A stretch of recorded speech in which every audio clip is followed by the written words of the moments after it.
लोगों को मैं क्लेजन कंडेंसेशन के बारे में बताऊंगा, जिसमें हम लोग एसिटोएस्टिक एस्टर बनाएंगे। तो क्लेजन कंडेंसेशन क्या है? क्लेजन कंडेंसेशन, क्लेजन संघनन रिएक्शन क्या है? तो इस रिएक्शन के थ्रू एसिटोएस्टिक एस्टर बनाए जाते हैं। तो एथिल एसीटेट का रिएक्शन है, देखिए CH3CO OC2H5, इसको क्या पढ़ते हैं? Ethyl acetate. This is ethyl acetate. Ethyl acetate के दो मॉलिक्यूल्स आपस में रिएक्ट कर रहे हैं, CH2COO C2H5। रिएक्शन किसकी उपस्थिति में होती है? सोडियम एथॉक्साइड की उपस्थिति में ये अभिक्रिया कराई जाती है। सोडियम और एथिल एल्कोहल की उपस्थिति में एथिल एसीटेट के दो मॉलिक्यूल्स के बीच में कंडेंसेशन होता है और बनता है CH3CO CH2 COO C2H5। इसको बोलते हैं ethyl acetoacetate. Ethyl acetoacetate, ethyl acetoacetate या एसिटोएस्टिक एस्टर भी बोलते हैं इसको, एसिटोएसिटिक एस्टर। और शार्ट में इसी के लिए यूज किया जाता है, एब्रिविएशन संक्षिप्त में AAE। तो क्लेजन कंडेंसेशन को समझिए, ये क्या है? एथिल एसीटेट है, CH3COO C2H5 एथिल एसीटेट।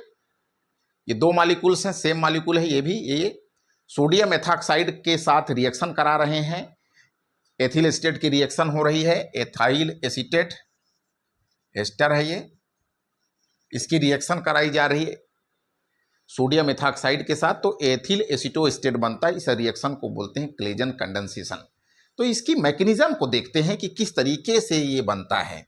तो मैकेनिज्म क्या है इसकी, कंडेंसेशन की मैकेनिज्म क्या है? तो सबसे पहले जो महत्वपूर्ण बात है, आप देख रहे हैं कि सोडियम एथॉक्साइड एक स्ट्रॉन्ग बेस है और ये इस तरीके से आयोनाइज होकर के एथॉक्साइड आयन देता है। पहले स्टेप में आप समझ सकते हैं कि क्या चीज बनना महत्वपूर्ण है, एथॉक्साइड आयन बना। अब ये एथॉक्साइड आयन क्या करता है? टू मॉलिक्यूल्स ऑफ एस्टर हैं यहाँ पे, COO C2H5। तो ये एथॉक्साइड आयन एस्टर के एक मॉलिक्यूल से प्रोटॉन का एब्स्ट्रैक्शन कर लेगा, प्रोटॉन का अपहरण कर लिया, तो ये बना कार्ब एनायन। तो कार्ब एनायन के जनरेशन में ये एक महत्वपूर्ण कारक है। तो जो सोडियम एथॉक्साइड था, जो कि एथॉक्साइड आयन एक बेस है, वो कार्ब एनायन बनाता है। तो कार्ब एनायन का बनना एक महत्वपूर्ण घटना है। अब ये कार्ब एनायन बना, अब इलेक्ट्रोमेरिक प्रभाव के कारण दूसरे मॉलिक्यूल में क्या हो रहा है, देखिए CH3COO OC2H5 है। तो इलेक्ट्रोमेरिक प्रभाव के कारण ये यहाँ पे कार्बन पे पॉजिटिव चार्ज आएगा, CH3CO माइनस, ये प्रोटॉन यहाँ इलेक्ट्रॉन इधर शिफ्ट हो गए तो माइनस हो गया, और ये OC2H5। तो जो एक मॉलिक्यूल से क्या बन गया, कार्बन आयन बन गया, ड्यू टू इलेक्ट्रोमेरिक इफेक्ट। ये जो घटना हो रही है जिसमें कार्बन पे आप पॉजिटिव चार्ज देख रहे हैं, तो due to because of electromeric प्रभाव के कारण, इलेक्ट्रोमेरिक इफेक्ट के कारण यहां से क्या बनना, कार्बन पर क्या चार्ज आ गया, पॉजिटिव चार्ज आ गया। इस पॉजिटिव चार्ज के कारण अब ये कार्बोकेटायन और ये क्या बन गया, कार्बेनायन। एस्टर का क्या बना, ये कार्बेनायन है, कार्बन पे निगेटिव चार्ज। अब ये दोनों जो पॉजिटिवली चार्ज ग्रुप्स हैं, ये आपस में जुड़ेंगे। तो अगले स्टेप में आप क्या देखेंगे, CH3 CO माइनस OC2H5 और यहां पर जो ये आपका कार्ब एनायन है अब इसके साथ जुड़ जाएगा CH2 COO C2H5, ये कार्ब एनायन यहां पे जुड़ेगा तो क्या बनेगा, देखिए CH3 CO OC2H5 और ये CH2 COO C2H5। अगले स्टेप में आप यहां ये एक योगात्मक यौगिक बना, यहां पे देख रहे हैं ये कार्बोकेटायन का यहां पर जो है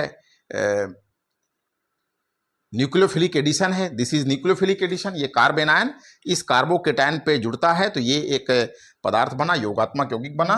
और इसके आगे क्या होगा, इसमें से एथॉक्साइड निकल जाएगा, ये एथॉक्साइड का एलिमिनेशन हो जाएगा, CH3 C double bond O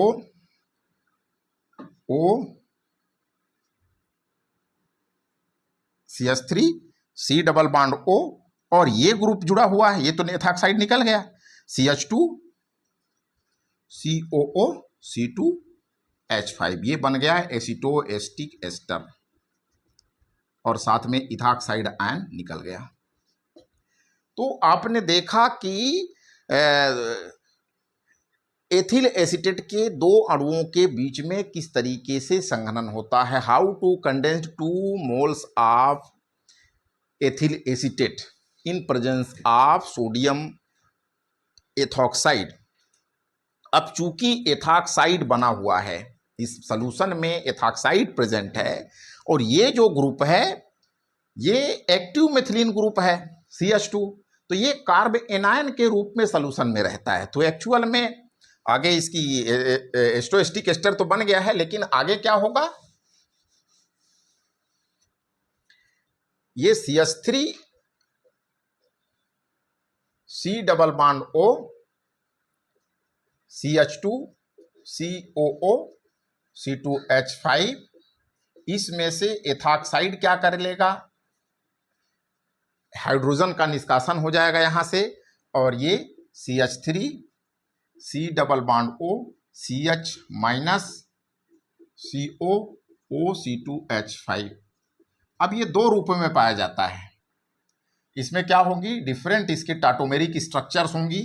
आप देखेंगे CH3 CO minus double bond CH C double bond O CH3 C minus double bond CH CO O C2H5। और एक स्ट्रक्चर ये हो सकती है जहां पे ये पेयर ऑफ इलेक्ट्रॉन्स इधर शिफ्ट हो रहे हैं, ये इधर शिफ्ट हो रहे हैं और ये इधर शिफ्ट हो रहा है, तो ये कार्ब एनायन इस तरीके से रेजोनेटिक स्ट्रक्चर्स के रूप में पाया जाता है। तो ये एस्टोएस्टिक एस्टर की ये रेजोनेटिक स्ट्रक्चर्स हैं, इन दो रूपों में, इन दो टाटोमेरिक स्ट्रक्चर्स के रूप में ये पाया जाता है। तो दिस इज क्लेजन कंडेंसेशन। आगे की वीडियो लेक्चर में और हम लोग रिएक्शंस की बात करेंगे।